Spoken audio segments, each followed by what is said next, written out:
To stay alive, they had to eat the dead. This is not fiction, it's the true story of the Andes plane crash, one of the most shocking survival tales in human history. On Friday, October 13, 1972, the mood aboard Uruguayan Air Force Flight 571 was electric. The passengers, mostly members of the Old Christians Club rugby team, along with their friends and family, were bound for a match in Santiago, Chile. It was a trip filled with youthful excitement and anticipation. The chartered Fairchild FH-227D turboprop was navigating the treacherous Planchon Pass, a notoriously difficult corridor through the Andes. The pilots, confident but mistaken, believed they had already cleared the mountain range. Relying on dead reckoning and thick cloud cover, they began their descent for Santiago far too early. Suddenly, the plane dropped out of the clouds, and a sheer mountain wall filled the windscreen. An alarm blared through the cockpit. The pilots fought for altitude, but a powerful downdraft sealed their fate. The initial impact sheared off both wings and the tail cone. The remaining fuselage, now a horrifying, open-ended tube, rocketed down a glacier at over 200 miles per hour before slamming into a snowbank. The violence was absolute. The snow swallowed everything. In the deafening silence that followed, the survivors awoke to a scene of utter devastation. Out of 45 passengers and crew, 12 died in the crash or shortly after. Those who remained were battered, broken, and in shock. They found themselves stranded in a desolate wasteland of snow and ice, trapped at an altitude of over 3,500 meters. As the sun began to set, the temperature plummeted, and a new, terrifying reality set in. They were utterly alone, freezing, and facing the impossible.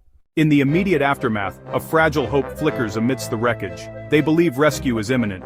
Days, surely.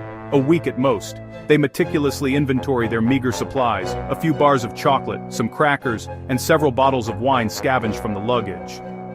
A strict rationing system is immediately put in place, a testament to their discipline even in the face of catastrophe. But their most vital task is creating water. Using scraps of metal from the fuselage as makeshift containers, they painstakingly melt snow, drop by precious drop, over a tiny flame. The process is agonizingly slow, yielding barely enough to moisten their cracked lips. Days blur into a grueling routine of survival. They huddle together for warmth, using seat cushions to insulate the frozen metal walls of their shelter.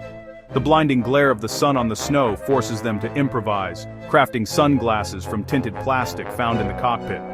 Their only link to the outside world, a small transistor radio, becomes the center of their existence. They listen intently, desperate for any news of a search party. Then, on the 8th day, the news they dread comes crackling through the static. The search has been called off. They are presumed dead. The announcement is a devastating blow, extinguishing the last embers of hope. They are utterly alone, abandoned to the merciless Andes. Rescue is not coming. The days that follow descend into a new level of despair. The carefully rationed food dwindles to nothing. The last crumbs of chocolate are divided, the final sips of wine shared. Hunger becomes a constant, gnawing presence, sapping their strength and spirit. The cold is relentless, and their bodies, weakened by starvation, can no longer fight it. They look at the bodies of their friends, preserved in the snow, and a terrible, unspoken thought begins to form in their minds. It is a thought so monstrous, so contrary to every moral and religious belief they hold, that no one dares to give it voice. But as their bodies waste away, the line between survival and sacrilege begins to blur. The question hangs in the frozen air, a silent weight on every soul. And then, finally, one of them breaks the silence, saying what everyone is thinking but no one dares to speak aloud. If we don't eat the dead, we will all die. Days bleed into one another, marked only by the rising and setting of a merciless sun. Inside the mangled fuselage, the remaining survivors face a new, insidious enemy: starvation. The meager rations are long gone, their bodies already weakened by the cold and their injuries begin to fail. They cry. They pray, their Catholic faith clashing violently with the primal urge to live. They hesitate, caught in a moral abyss. The silence is broken only by the gnawing ache of hunger and the whispered debates that tear at the fabric of their humanity. Is this the end? Do they simply lie down and wait for death? Or do they cross a line that civilization has forbidden for millennia? The conversations are agonizing, swinging between revulsion and grim acceptance. Some argue it is their only path forward, a terrible but necessary choice. Others recoil, unable to contemplate the act.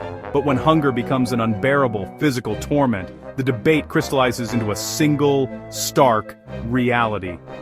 Roberto Canessa, a medical student, frames it in the cold, hard language of survival. Their friends' bodies are now just protein and fat, inert matter that can fuel the living. A solemn pact is made. They agree that should any more of them perish, they offer their bodies to the others, a final act of communion to sustain the group. It is a pact of mutual sacrifice, an attempt to bring order and consent to an unthinkable act. With this heavy consensus, they make the choice that will haunt them forever. They use shards of broken glass as knives, the tools of their desperation. The first cut is made with reverence and profound sorrow. This is not an act of savagery or cruelty, but one of absolute desperate necessity. They consume the flesh of their fallen friends, forcing themselves past the psychological barrier for the sake of one more day, one more breath. It is a sacred, terrible ritual performed in the shadow of the Andes.